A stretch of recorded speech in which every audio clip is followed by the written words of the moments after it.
University, Warangal in 2002. He is working as scientist SG and head Forest Biodiversity and Ecology Division, National Remote Sensing Service Center, ISRO, Hyderabad. So his current research interest includes land use, land cover change, biodiversity, forest resources using multi-sensors remote sensing approach. So with this very brief introduction, I welcome you to deliver a talk on this technical session 2. Welcome you, sir. Sudhakar sir, over to you. Thank you very much, Dr. Shamlal and other faculty for providing me this opportunity. I am going to speak on the remote sensing applications, specifically in the fields of forestry, ecology, and biodiversity. This is the major outline, and the main learning outcomes from this presentation would be on the understanding about the environmental concerns, the definitions on the various subjects, and what is the ecological organization, use of the remote sensing data, and the approaches for the spatial characterization of the forestry and ecological elements, utilization of the remote sensing applications. Specifically here, I am dealing on the satellite-based remote sensing applications. I am talking about the scale issue in the ecology and the community diversity, and the major applications by the remote sensing at the national level on forest cover and change, and understanding of the forest fragmentation, delineation of the forest types, assessment of the biomass using various sensor data, and the analyzing, monitoring, and the utilization of the forest fire information through the remote sensing for the conservation measures. And the one novel index that was known as the dynamic habitat index, which was earlier known for the understanding about the primary productivity and habitat condition. It does also have the relevance in the understanding of the biodiversity and its the various other components. We can able to identify the biologically significant areas or high biological richness areas by using the information from the remote sensing, GIS, and the field level studies. I'm also going to speak about some of the applications related to the species occurrence and the distribution modeling. Finally, I'm going to show the potential applications and the data dissemination and utilization mainly from NRC. The major concern about the environment is mainly because that the large scale deforestation, it was identified as one of the major environmental issue and the challenge at the global level. As per the United Nations FAO report, we are losing a 10 million hectare of forest at every annual level. So it is a huge number, like we are losing the forest cover of the states like Madhya Pradesh and Chhattisgarh at the global level annually. There is a huge loss of biodiversity as identified by the IPBES. It is the Intergovernmental Biodiversity and Ecosystem Services panel. They identified that around 1 million species are under critical threat. They need the very necessary conservation measures. And everyone is aware that water is also one of the major challenge, then increasing levels of pollution, and finally the global level climate change. So these 5 are the major environmental issues. So now we need to go for the resource management, efficient conservation plans, and also we have to address the climate change mitigation and the other adaptation plans. The relevance of remote sensing was already visualized by United Nations in 1986. As per the United Nations principles related to remote sensing on the Earth, says that the remote sensing shall promote the protection of Earth's natural environment and protection of mankind from natural disasters. Then, as I said, that the major 5 environmental issues, they are linked with the forestry, ecology, and the biodiversity. The forestry is basically a science and art of planting, managing, conserving, and restoring forests and associated resources for human and environmental benefits. So forest ecosystems are the major ecological units that exist as a part of the total complex ecology. That's why whenever we are studying about the forestry, we need to have the fundamentals of the ecological concepts and the ecological rule bases.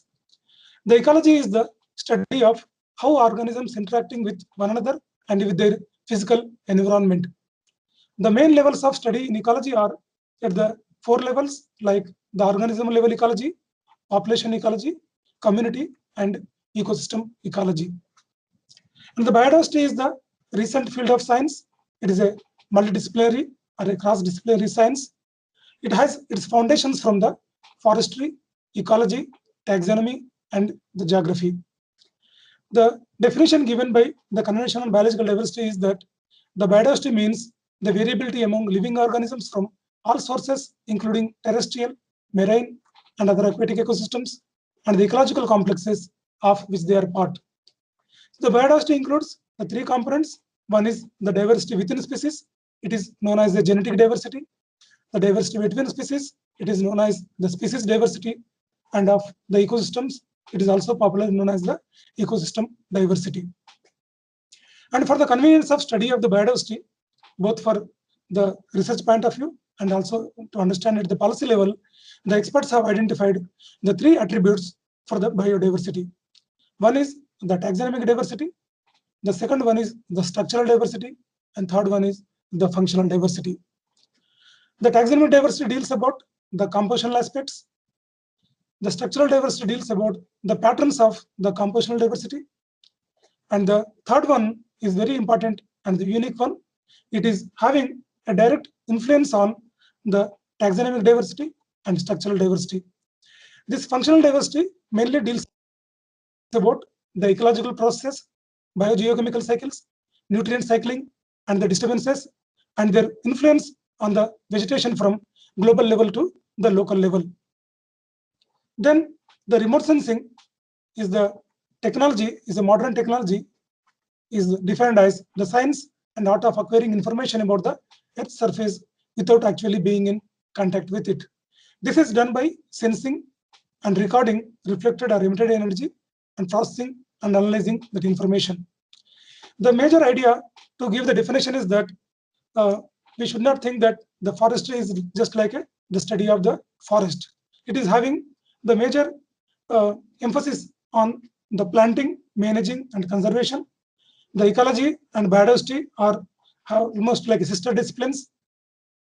They are we can study in an integrated way. They are not, we can't able to study in an isolated manner. So whenever we are dealing about the forestry and ecology, is automatically we are targeting the studies related to the biodiversity. And we have the hierarchy in the organization of the ecology, and it is also known as the hierarchy concept. The biodiversity or the species or the vegetation are distributed across like the level of the biosphere level to the species. The biosphere, you are aware that it is a total living entity in the form of the lithosphere, hydrosphere, and atmosphere. And within the biosphere, we have the various biomes like the tropical biome, temperate biome, boreal biome, or the subtropical biome. Then we have a proper hierarchy of understanding of the biomes by studying the landscapes. And here, the landscape is defined as the mosaic of the interacting ecosystems. So it is having like the wetland ecosystem, forest ecosystem, grassland ecosystem, and the mountain or the coastal ecosystems. So the landscape is a one generalized term generally given to a given regional landscape. The ecosystem further is at the almost in the middle of the hierarchy. It deals about the various kinds of communities and their interactions with the abiotic environment. And the community is the one of the finest level of organization in the ecological hierarchy. It deals about the biological communities, may say like plants or animals, and their association, rarity, and their distribution. The species is the bottom one. It gives the very finest level of information about the biodiversity and also with the reference to the different aspects of the forest. So the species level information provides us the first-hand information or the original information at the ground level. So we can able to know about the identity, association, and also their populations. And this ecological organization concept suggests that none of the hierarchies are the fundamental. Each and every one is very crucial and irreplaceable. So we need to have the understanding of the ecological organization to study about the ecosystems or biodiversity or forest. So this ecological organization is going to provide the information from like the species level to the biosphere level. Then what is the relevance of the remote sensing? In the earlier slide, I said that the biodiversity or the species to be studied at the multiple levels and in a hierarchical manner. So to understand these various levels of the ecological organization, we need to use the different kinds of the sensors. In this slide, I am showing the various sensors. The first one is the MODIS sensor. It is developed by NASA. It is also popularly known as a science satellite, having 36 spectral bands, and also the spatial resolution of the various bands is like 250 meter, 500 meter, and 1 kilometer. The second one is the IRS APIX sensor from the Indian Remote Sensing Program. It is one of the state-of-art sensor, provides the information at 56 meter spatial resolution and has the revisit capability of the 5-day interval. IRS LIS3 is the medium resolution imagery with the 23.5 meter spatial resolution with 4 spectral bands. So generally, we'll use this IRS LIS3 to address the resources at the district level to the state level. The Sentinel-2 is one of the recent development by the European Space Agency. They developed the 2 series of satellites in the Sentinel-2 program, Sentinel-2A and 2B. With the availability of this Sentinel-2, the major advantage is that we can able to assess the plant status at every 5-day interval with a spatial resolution of the 10 meter. And then we have one of the very recent advancement from our ISRO, that is the Cartosat-3 series of satellites. It is having the highest spatial resolution with the 4 spectral bands. The multispectral sensor is providing around 60 centimeter resolution, and the panchromatic is providing around 25 centimeter resolution. So now we have the sensors of like 1 kilometer resolutions to the better than 1 meter resolution. So depending on our project objective or the study goal, we have to select the sensor depending on the requirement. So here I'm going to speak on the approaches for the spatial forestry and biodiversity characterization. The basic information generally comes from the field, like generally we will say them as like the ground data or the field measurements. So we are getting the information specifically like the species richness, species diversity, species traits or the plant functional traits, species population information, biomass information, and economic value of the different species.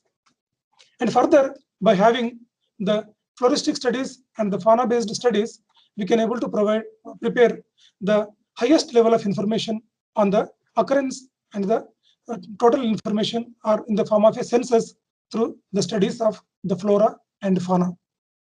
The ethnobotanical knowledge also has a crucial importance in the biodiversity characterization, as it provides the information about the usefulness of the plants at the local level.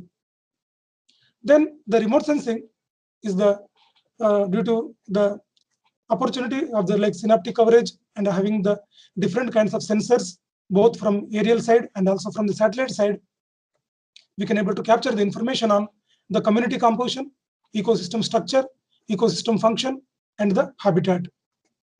The GIS is the computer-aided technology. It is integrates the information of the data from both from the remote sensing and also from the field. So it is one of the user-friendly and one of the state-of-art technology to integrate the multi-source data. We can able to characterize the landscape, like we can able to understand the patch distribution, patch isolation, and also the scenario of the landscapes by utilizing the time series imagery. We can able to identify the patterns within the data, and we can able to provide the very important information by understanding the pattern information from the imageries, and by utilizing the historical data, we can able to establish the trends in the vegetation dynamics and also the related habitat characteristics.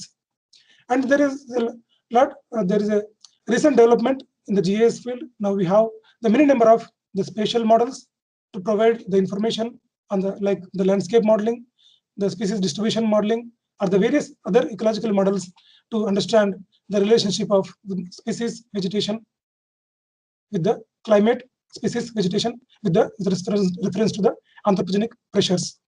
And there is also the development in the form of WebGIS. Now we have the several web geoportals to provide the information of the species, ecosystems, communities, habitats, landscapes. So this will provide the understanding of the diversity from the local scale to the global level. And by integrating all these information systems and from the field remote sensing and also the information from GIS, we can able to develop the efficient conservation policies and the action plans. So now the trend is towards the predicting the analytics and to prepare a futuristic data for the informed decisions by the policymakers.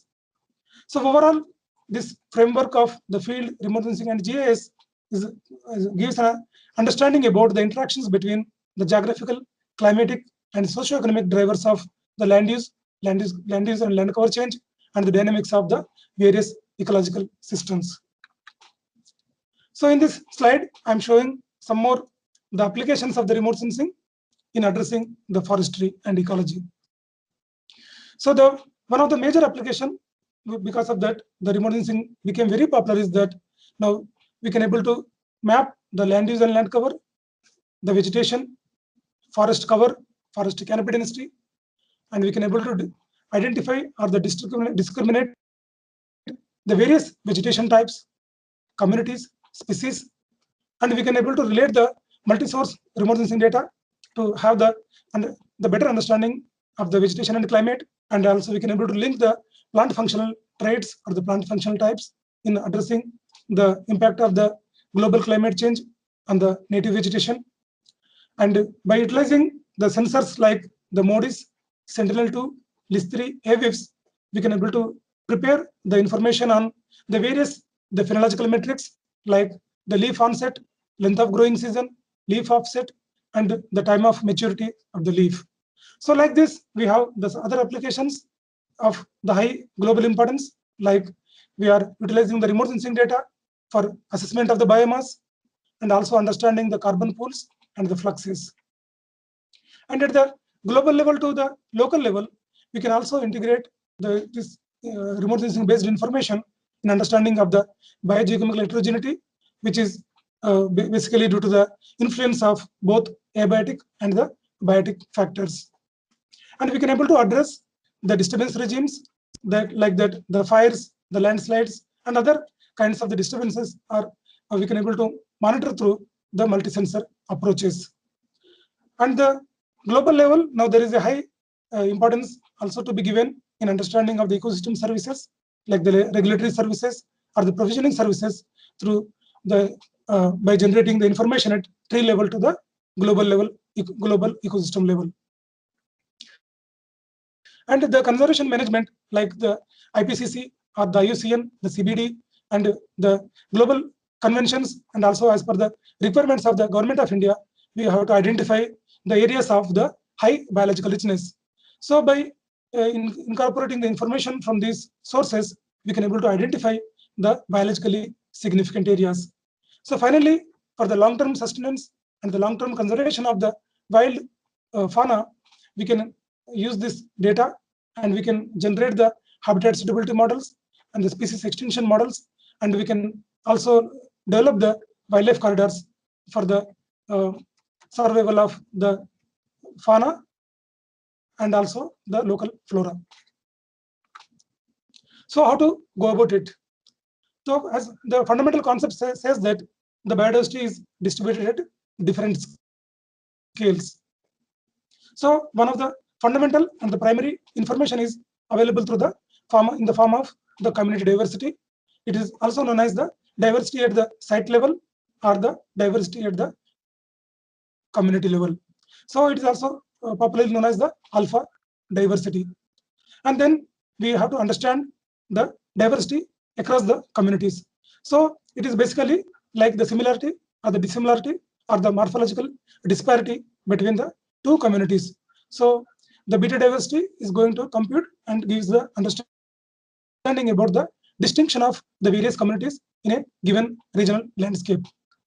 The gamma diversity encompasses the information of the both alpha diversity and beta diversity. So now we can able to compare the two different regional landscapes of having the high biodiversity or high biomass. Now the major issue is that understanding about the community boundary or the extent of the vegetation types.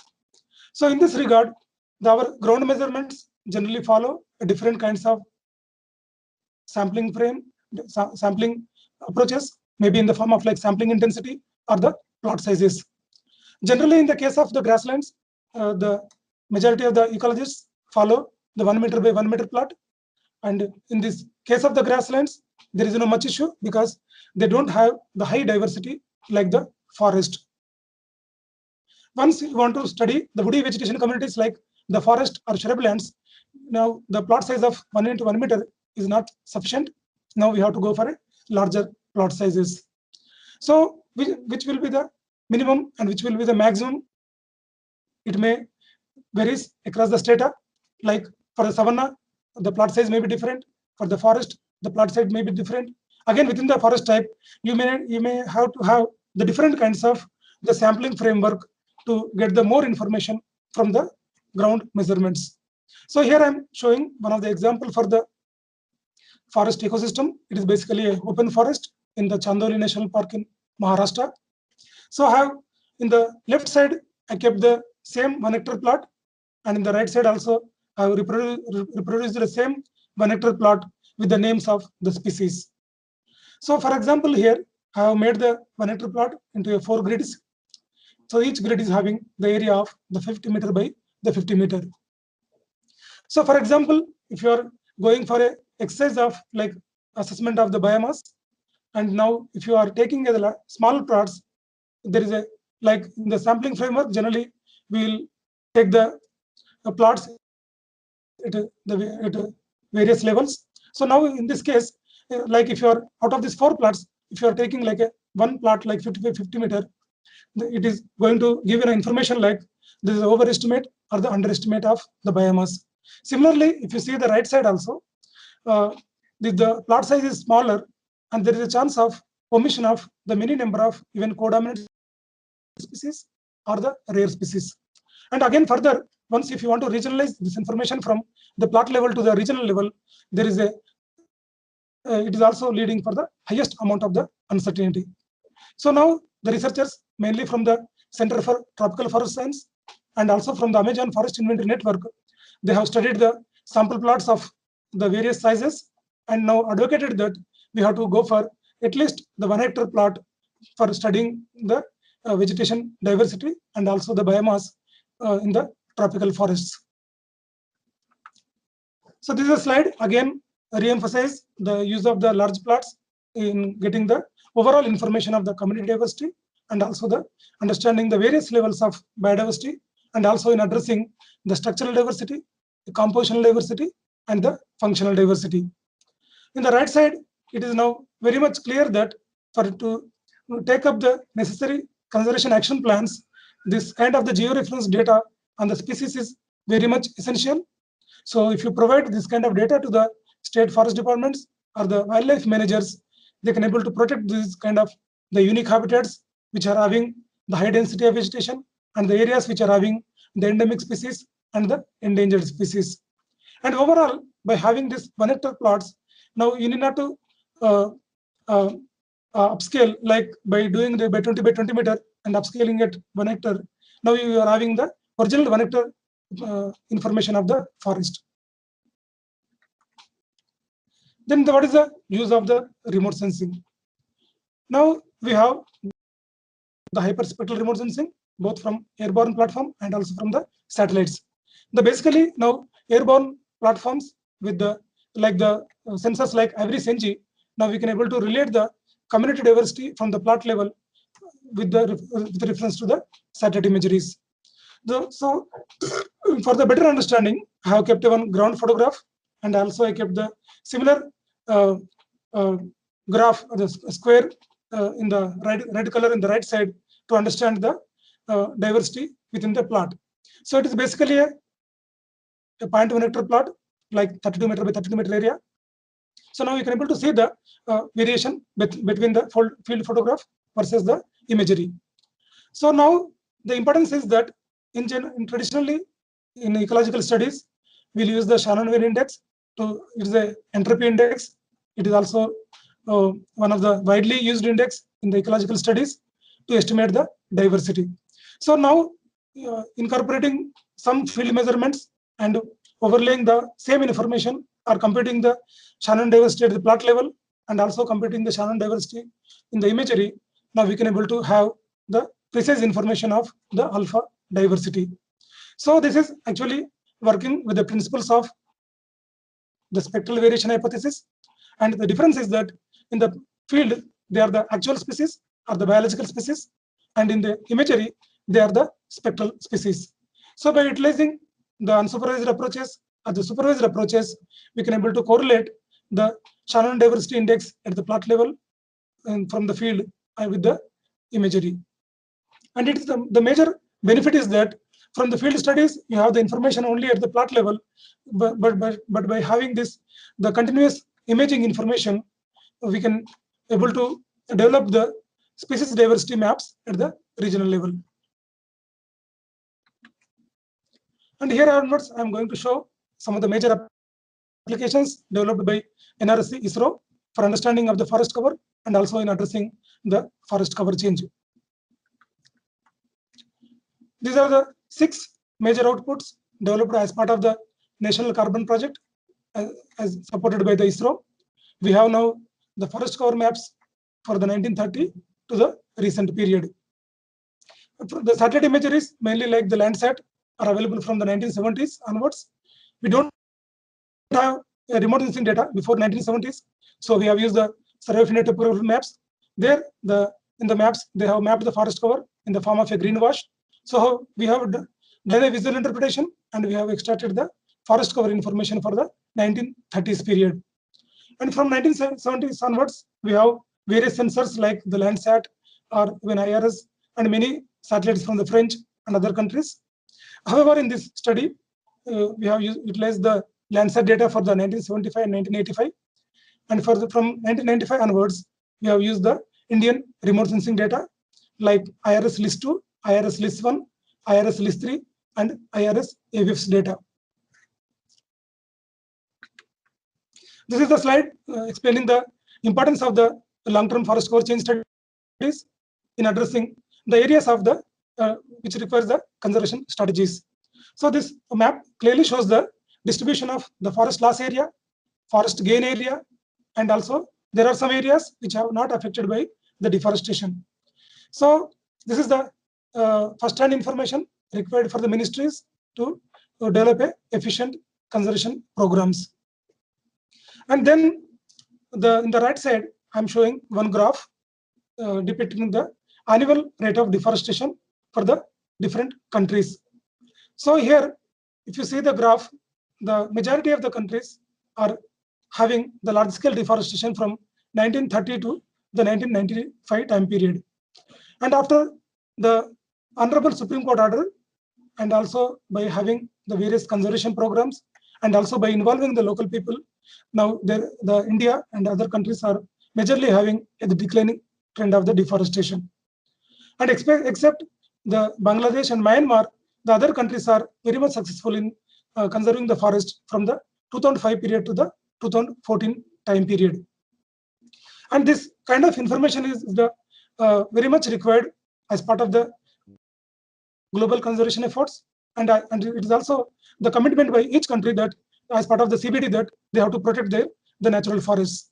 And this will become a primary input for the international commitments. And if you see the overall loss of forest cover in the different countries, India has a huge loss of forest cover in the last 8 decades. We have the 28% of the India forest cover has shown the drastic depletion. And similarly, the Nepal, Bangladesh, Sri Lanka, Pakistan, and Myanmar are also having the large scale the deforestation with reference to the last 8 decades. Among these South Asian countries, the 2 countries are relatively very much successful in conserving the forest from 1930s to the recent period are the Afghanistan and Bhutan. And further, by utilizing the time series information developed by NRC, and also the various other agencies also developed the forest cover information. So now we can able to predict the forest cover for past and also for the future. So here in the for example, if you want to predict the forest cover, it is like a you have to make like a afforestation. For if you want to make the predicted forest cover map of the 2025, it is a mixture of like the afforestation and deforestation trend. So in the overall, I would like to say that by having the various algorithms, various techniques which are now available in the form in the various software packages, now we can able to identify and we can able to prescribe the state forest departments the areas which are going to be vulnerable for the deforestation and the degradation, and also we can make use of this model data to have a long-term conservation plans. So here I'm not going in detail in saying the various algorithms and the methods in addressing of the this prediction of the forest cover. And similarly, these models are well established in addressing the land use and land cover change. Here I am going to speak about the forest fragmentation. Here the forest fragmentation is nothing but that forest, earlier it was a contiguous and the large forest patch. Now due to the various kinds of the development activities, say like the road development or because of the permanent agriculture, now the majority of the landscapes are now became small or became highly fragmented. And this is how the various implications also on the climate and also on the native biodiversity. By this fragmentation, the forests which were not exposed to much high energy content like the solar energy, now they have the more edge areas. So the many native species, they were not able to accommodate with the increased temperatures or the increased aridity at the local level. And further, this kind of the fragmentation is also leads to the edge influences, which provides the habit for many number of the invasive species. And in the next slide, I'm going to show the how this fragmentation appears on the map form. So this map shows the fragmentation levels in the South Asian forests. So it is very clear that the majority of the forests are now maybe surviving in the form of like a patch forest or the edge forest. So in the right side, if you see the one small image chip, it gives the understanding about the habitat or the forest fragmentation. So this kind of the disturbances are making the forest patches which are very much isolated, and this will also contribute to the loss of the genetic diversity, and also the people also lose the the native species resources. For the conservation action plan, we have to identify the wildlife corridors or the ecological corridors for the restoring of the connectivity. And the major idea behind this is that you may be aware that there are many cases of the wildlife and human conflict, like the elephant and the tiger. So now all the state forest departments in India are giving the highest priority to link the corridors which were historically the forests or the native ecosystems. So by utilizing the tools available in the GIS, like the least cost path analysis or the circuitscape analysis, like that there are n number of algorithms and techniques are available to build a corridors with the least cost approach. And this is the data actually we developed for the Andhra Pradesh State Forest Department, and they are now developing a wildlife corridors and linking the different protected areas from the Karnataka, Tamil Nadu towards the Andhra Pradesh. The major application of the remote sensing to address the ecological diversity is is possible through the remote sensing. So the forest types are also like a proxy for the ecological diversity. As per the Champion and Seth classification, India is having the 16 major forest types, and these 16 major forest types are distributed well across the country. And wet-evergreen and semi-evergreen forests are mostly found in the Western Ghats and Northeast India, and also in the parts of Andaman and Nicobar Islands. The moist deciduous forest, dry deciduous forests are found mostly in the medium rainfall areas, like in the central India, parts of Karnataka, Telangana, and Andhra Pradesh. The littoral and swamp forest is specifically found along the coastal belt of the India, like the east coast, west coast, and the island ecosystems. Like this, we have the many other forest types, like the temperate forests, subtropical forests, and the alpine ecosystems. These temperate and alpine ecosystems are mostly found in the Himalayas. The one unique vegetation type, which is known popularly as the Shola forest, it is known as the mountain wet temperate forest, is found in the high altitude areas of the Western Ghats. And if you see here, the each and every forest type is very unique in terms of structure, composition, phenology, or the physiognomy. And they are also having the highest, like various kinds of the ecosystem services, and also they are supporting the rural livelihoods. So in terms of the climate perspective and also in terms of the livelihood perspective, we need to conserve all these the forest types. And for example, if you want to map all these forest types by the traditional approaches, it is very difficult task, very tedious, and very cost effective. So it is not possible to measure and to prepare information in a given near real time. Since now we have the various remote sensing data sets providing the information on the bioclimatic variables, the remote sensing data sets providing information on the phenological metrics. Like that, even we have the various kinds of the three-dimensional information, like the CARTODEM, SRTM-DEM, ASTER-DEM.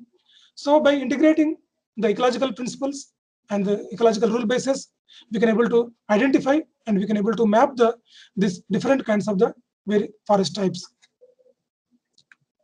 So this is the map prepared by we have prepared utilizing the IRS AWIPS data.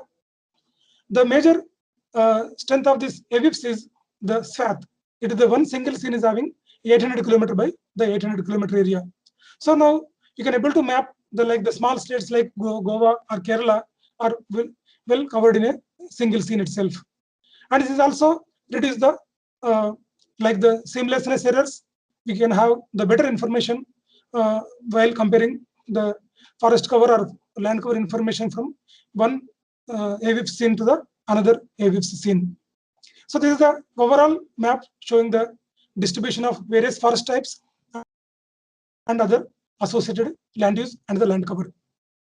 The predominant land cover in South Asia level is the agriculture, second one is the barren land, and third one is the forest land.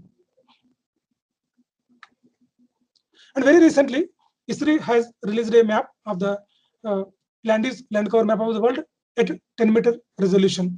It is a very unique effort by the Impact Observatory USA in collaboration with Microsoft AI and ISRI. And this was released in the on 24th June of this year. And they are going to present the methods and also the output information in the next coming IEEE symposium at Brussels. It is with the collaboration of the Belgium and the Netherlands. And the authors are going to show their efforts in mapping of the land cover at 10-meter resolution. Here also, they have used the deep learning models. Out of the 13 spectral bands of Sentinel-2, they have utilized the 6 important spectral bands, which are related to the vegetation characterization. And they have mapped the land cover of the world in 10 land cover classes. Out of these 10 land cover classes, actually one is cloud cover. It is in fact not a land cover. So they have identified 9 land cover types at the global scale. And this kind of information is very much useful for the resource management and also taking and identifying necessary conservation plans. One more important application of the remote sensing in forestry is the mapping or the quantification of the biomass. None of the remote sensing sensors will estimate the biomass directly. So we have to depend on various proxies and the various vegetation indices and multi-sensor approaches in estimation of the biomass. In traditional way, the ecologists measure the girth or the circumference of the tree from 1.3 meter from the ground level, and they will measure the height, maybe the ocular approach or by using any state of instrument. But here the information is mainly collected for the girth and the height. And now the destructive felling is not allowed legally. So the one best possibility is that utilization of the already standardized allometric equations. So the researchers have published many studies by utilizing the allometric equations, and they estimated the biomass from the plot level to the global level. So here the one major issue is that the field measurements to the upscaling, we may have the uncertainty. For example, while measuring a tree with the diameter tape or the measuring tape itself, there is a chance of the overestimation or the underestimation. So that will add to the error. Then allometric model actually developed for the major timber yielding species. So the allometric models generally we are applying for the miscellaneous species may also contribute to the error. Then once you are summing this information over a different trees at the plot level, so that will add further. Then once you are summing it across the various plots, again it is going to propagate the error. So the Chave et al. They say that at least there is a chance of the 15% of the uncertainty during the measurements from the plot level to the regionalizing the information at the like state level and the nation level. So the approaches available through remote sensing are available mainly through in the three forms. One is the stratified multiply approach. The second one is the direct remote sensing approach, and third one is the combine and assign approach. The stratified multiply approach is the very basic and the preliminary approach in quantifying the biomass or the carbon stock levels. Here, simply what we are doing is that we will identify the forest cover information, and also we'll categorize the forest cover into the various kinds of density classes like very dense forest, moderate dense forest, and the open forest. And simply here we are multiplying the plot estimate to these three strata. So again, you may have the much of the uncertainty through these methods, because here we have not considered the whole spectrum of the vegetation density or vegetation diversity. The second one is the direct remote sensing approach. There are many publications are available by relating the NDVI and with the biomass. But however, the NDVI saturates in the high dense forest or the closed forest. Then there are certain state-of-art sensors are available through the microwave remote sensing. They are also like the L-band is going to help us in the high dense forest areas in estimation of the biomass. And similarly, we have now there is a various models and protocols are available in measurement of the biomass through the direct remote sensing approach. The third one is the advanced approach. It integrates the information of stratify and multiply, direct remote sensing, and also it makes use of the data mining approaches in estimation of the biomass. So automatically it is going to reduce the uncertainty in estimation of the biomass. This is the map developed based on the historical information from the field studies and also by utilizing the remote sensing based data sets. Actually, this map is based on the stratify and the multiply approach. And overall, if you see the trend of the biomass carbon stocks in the Indian forest, there was a huge carbon stocks in the 1930s to 1975 time period, and slowly, since the government is taking the required the conservation actions at the ground level, now there is no much depletion of forest cover. However, the graph is clearly showing that from 2005 to 2013, there is a declining trend of biomass carbon stock because even though the forest is there as such, there is a still some kind of degradation is going within the forest ecosystems. So this is also triggered the government to go for the massive afforestation programs. And to reduce the uncertainty, recently my colleagues in forestry and ecology group, they conducted the study through the destructive testing.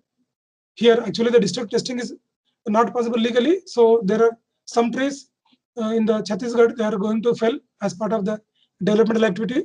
So our colleagues went there and they did the scanning of those trees by utilizing the terrestrial laser scanner. So here we have compared the three methods, that the biomass and carbon stock at the tree level by having by utilizing the FAO protocols. Once you are felling a tree, what are the protocols to be followed in the measurement of the wood density or the biomass? So we have followed the destructive testing method, and we have also used the allometric equations which were developed by the Forest Survey of India, and also we generated the estimate by utilizing the terrestrial laser scanner. So here the approach is not straightforward. We have to forego, or we have to follow many standardized protocols. So finally, this what we found is that even the regional level allometric equations are not going to replace the destructive testing. So, but again, the destructive testing is not possible, and we found that our results says that the TLS is going to become one of the alternative in especially like the trees, like the majority of the trees, they don't have the allometric equations. So now we can able to develop the allometric equations by utilizing the terrestrial laser scanner and the airborne LiDAR data. And our results are published very recently in the IEEE JSTOR journal. So whoever is interested to understand and to assess the carbon stock, they may please go through this publication. It is available for open access. The another important application of the remote sensing is the addressing of the vegetation and the forest fires. The major emphasis is initially for the loss of biodiversity, because we are aware that the vegetation fires are going to affect the native biodiversity, and later people found that the vegetation fires, because due to the fire there is a highest amount of the carbon gases or the other trace gases which is affecting the regional environment, and finally it is becoming a major contributor for the climate change. So now the remote sensing data like the MODIS sensor to AWIF sensor is helping the state forest departments in addressing and also for making a plans for the forest fire management. So these are the two maps showing the strength of the remote sensing data, specifically the open access multi-time series data, and we have prepared a maps as a preparatory step to identify the areas which are vulnerable for the forest fires. Even though these forest fires are caused mostly by the local people, we need to have the first-hand information to develop a forest fire management plans at the range level to the division level. So if you see in this map, in India, we have the majority of the forest fires in the Northeast India, and that is basically due to the shifting cultivation. And we also have the forest fires mostly in the Central India, Telangana, Andhra Pradesh, and Odisha. This is actually because attributed to the several causes. And however, the majority of the fires in Central India and Southern India are mostly they are at the surface level. They are not going to kill the trees or the forest, but affecting the regeneration, recruitment, and also consuming the dry litter available in the forest floor. And finally, it is emitting the highest amount of the carbon, CO2, and other trace gases. So further, now we have to use the various kinds of the spatial statistics and the advanced tools in understanding the high concentration of the fires. So here I've added further the agricultural residue burning fires, which are mostly like in Punjab and Haryana. they are taking place in the month of October and November. And the majority of the forest fires are like from the February month to May month. So once you keep all these active vegetation fires in a GIS, a georeference framework, and if you use this special statistics like the integrated Z score or the other special tools, you can able to identify the areas which are having the highest concentration of the fires. And if you see here also, from 2003 to 2018, the parts of the Punjab and Haryana have the vegetation fires, and similarly, the northeast part of India, central India, and Telangana, Odisha having the forest fires, and in almost all the years. So now the conservation management wants the very precise inputs to understand the spatio-temporal and the other characteristic information related to the fires. So now, by utilizing the tool available in ISRI's ArcGIS, and that is known as the emerging hotspot analysis, that studies the distribution of these fires across the time and the space. And why this is required is that the forest department want to know that these fires are happening very in the recent past, or these fires are happening in the continuous form, and or these fires are going in a very intensified form, or also they want to understand their management effectiveness, that because now many of the national park areas, the wildlife sanctuaries are involving the local people in addressing the forest fire issue. They want to see that is there any conservation implication by utilizing the data from the remote sensing imageries, and also by incorporating this kind of the spatial statistics tools and the artificial intelligence. So now we can able to identify the areas of the persistent hotspot, the areas which are becoming like diminishing hotspot after taking the conservation measures, and also the areas which are very new hotspots. So this kind of data is useful for the managers for having the efficient conservation programs and the policies. And then by utilizing the satellite imagery area, because satellite imagery directly provides the information in accounting the fire affected area, and there are certain standardized IPCC guidelines are there in estimation of the carbon emissions. So that, for example, if you want to estimate the CO2 emissions due to the fire, the Seeler and Prudgen, Andre and Merlet, they have developed the mathematical expressions. So we have to make use of these equations and the data from the remote sensing in estimation of the emissions. So the overall our studies in Indian forest says that from 2001 to 2017 time period, we found that every year the this CO2 emissions in India from the forests are in the range of 49 teragrams to 123 teragrams. So for a sake of convenience, I have converted the teragram because it's a very massive or the major unit in understanding of these emissions. So 1 teragram is equal to 10 lakhs tons of the CO2. And there is a recently highest emphasis on utilization of the dynamic habitat index in the studies related to the primary productivity, understanding of the habitat conditions, and also understanding the species richness. And initially, the dynamic habitat index was developed for the study for the habitat conditions in the Australia, specifically in addressing the herbivores and also in addressing the birds richness and later vertebrates richness.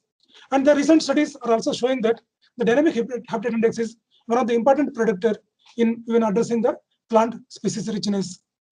So basically, the dynamic habitat index is having 3 important components. One is the annual cumulative greenness information by utilizing the high temporal imagery or high temporal vegetation indices information.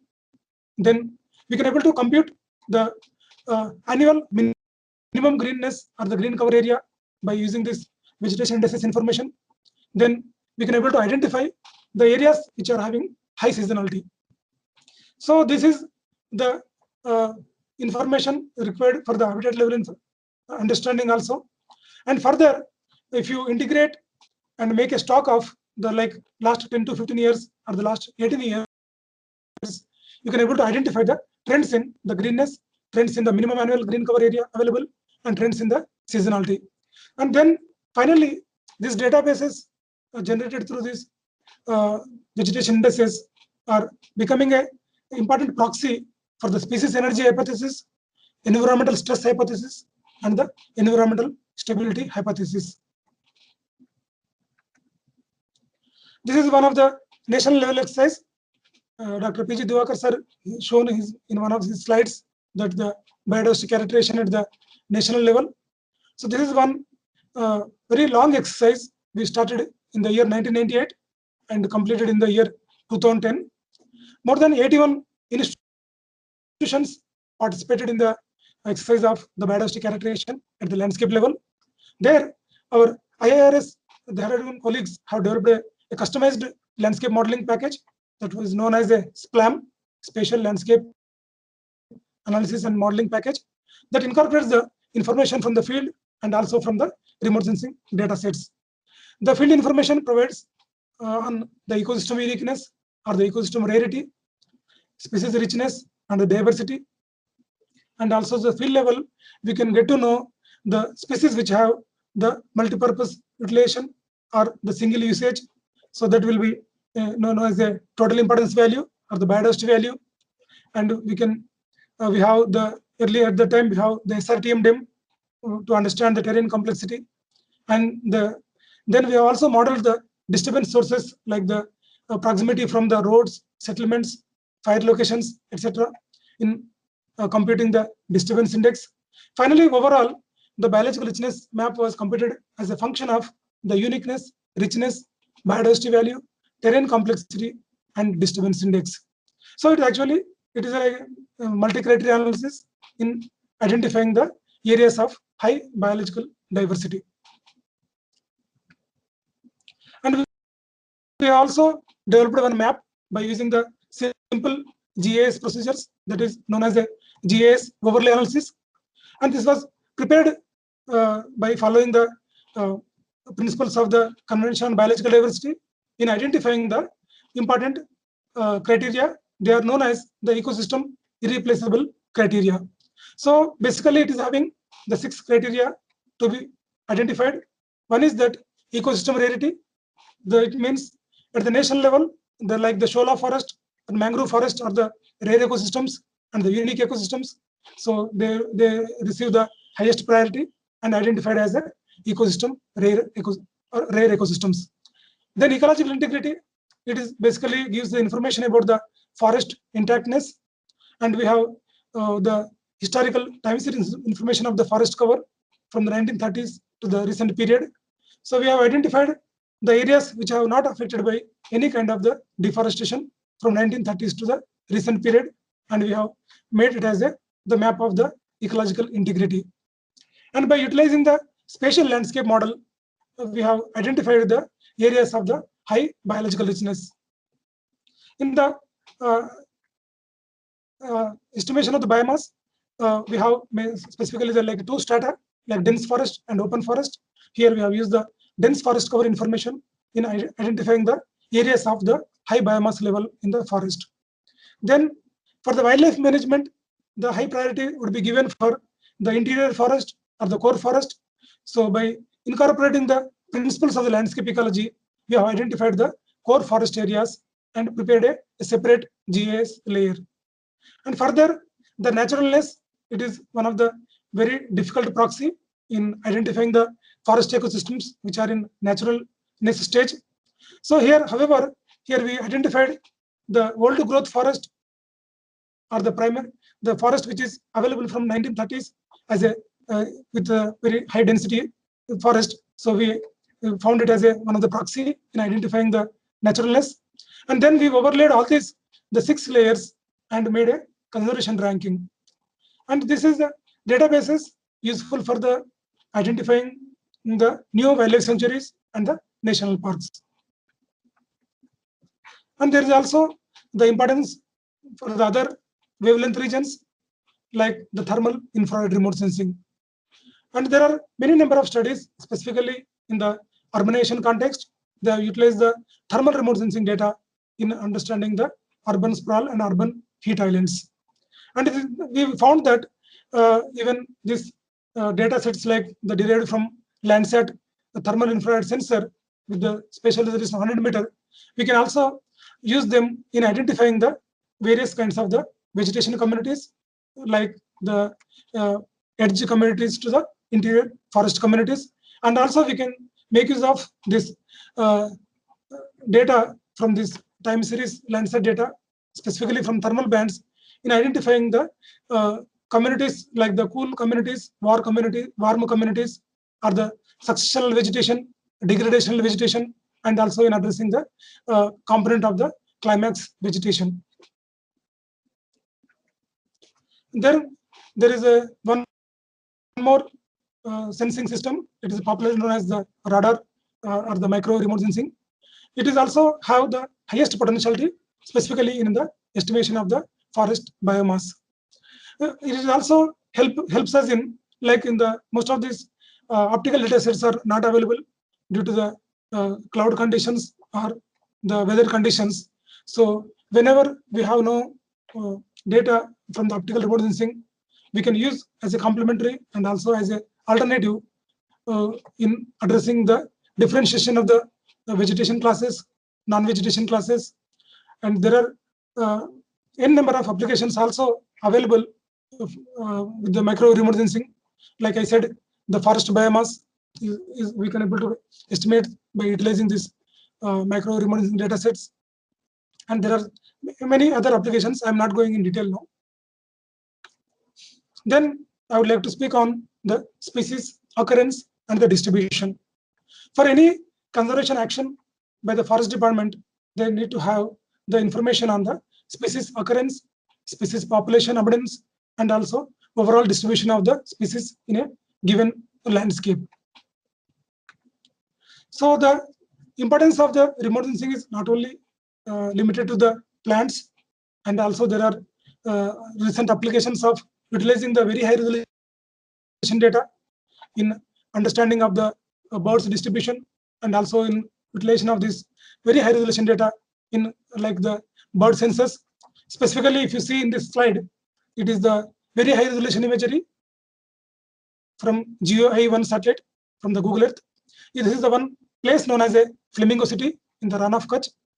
And within the Indian subcontinent, the flamingos every year they visit this area, specifically during the breeding season. And the entire small patch, it is around like 5-hectare area, is completely occupied by the flamingo birds. And you can also see there the distribution even outside this Flamingo City area. So that is why the ornithologists or the bird specialists are now having the interest to utilize the very high resolution data in understanding of these birds and also the migration patterns. And there is a very recent publication available in Remote Sensing in Ecology and Conservation, published by Duporg et al. They have used the deep learning techniques like the deep convolution neural network algorithms in identifying or detecting of the elephants. They have initially studied on the Masai Mara, Kenya. It is one of the national park area. There you have the plenty of the elephants. And they have also verified or validated their algorithm with the Ado Elephant National Park area in South Africa. And they found relatively more than 76% of accuracy in estimation of the populations of the elephants by utilizing these imageries. And they also utilize the both like GeoEye-1 satellite of 60 centimeter resolution and also the WorldView 3, WorldView 4 with the 30 centimeter spatial resolution in detection of these elephants. And there is in the conservation, specifically in the forestry, the highest emphasis would be given on the conservation of the endemic species and the endangered species. And by utilizing the information from our ground truth and also from various field surveys, and also by utilizing the multi-source information, we have prepared a geo-referenced information on the distribution of these endemic species and the endemic animal species and the endemic plant species. And if you see here, it is very clear that the majority of the endemic species are found mostly in Western Ghats and with a special reference to the Kerala. So once you again overlay the locations of both endemic animal and the endemic plant species, you can able to identify the micro hotspots of endemism, and if there are gaps in the protection or conservation, we can recommend those areas to declare or notify as a national park and or the biosphere reserve area. In the context of the conservation, the invasive species have the highest value, as because the Convention on Biological Diversity identified that the second worst threat to the native biodiversity is the invasive alien species.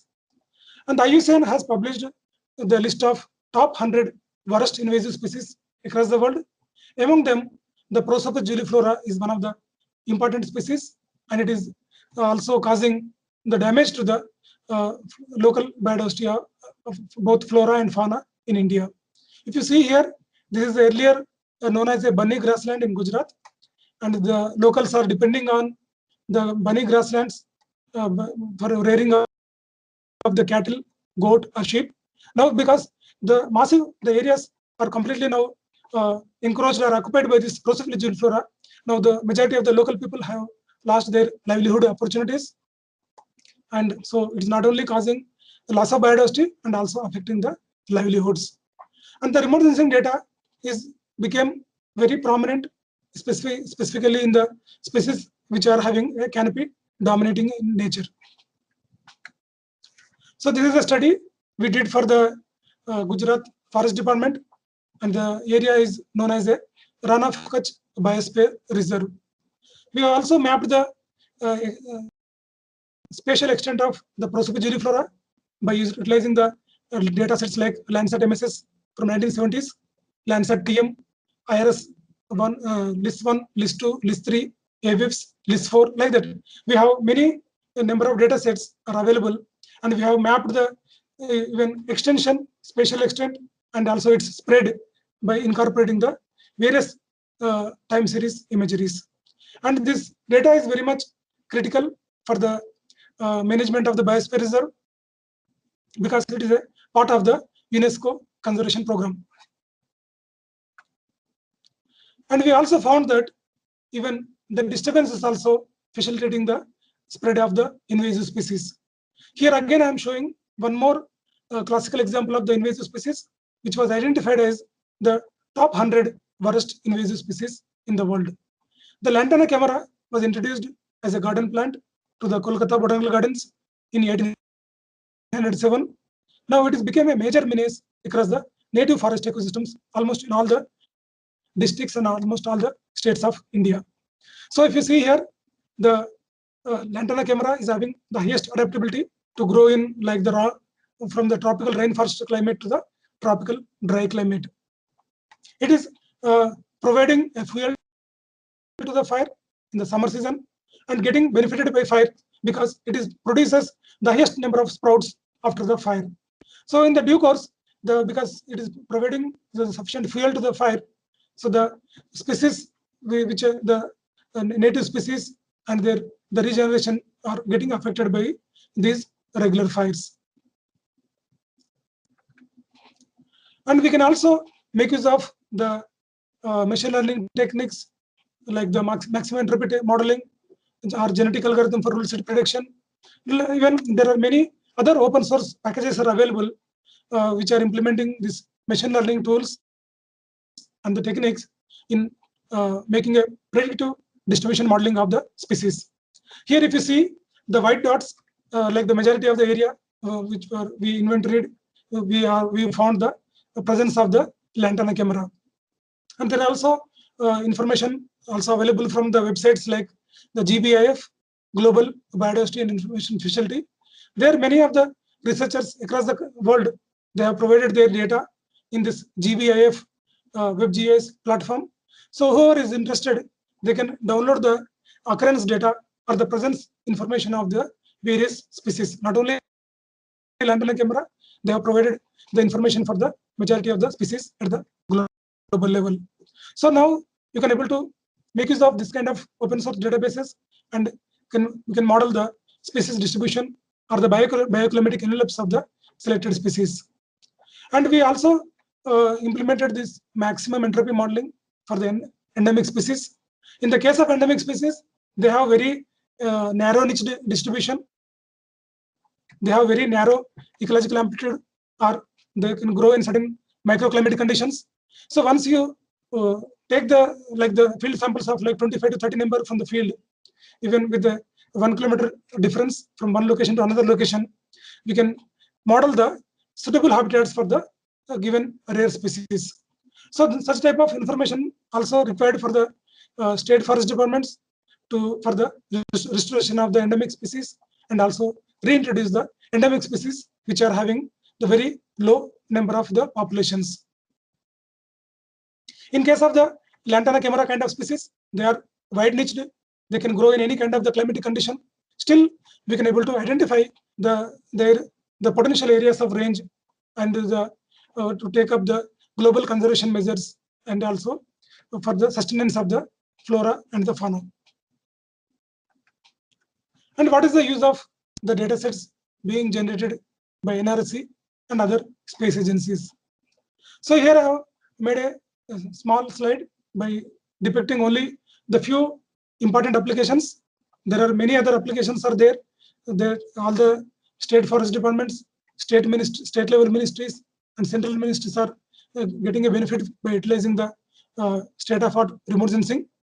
So here, I have made a major list by identifying some of the agencies, specifically like the regulatory agencies at the state level and central level, and also the judiciaries like the Supreme Court or the honorable courts at the district level, the state level, and all the biodiversity boards, the National Biodiversity Authority, the international bodies, both from the government side and also from the NGO side, like the World WWF, CBD, IUCN, IPBES, IPCC.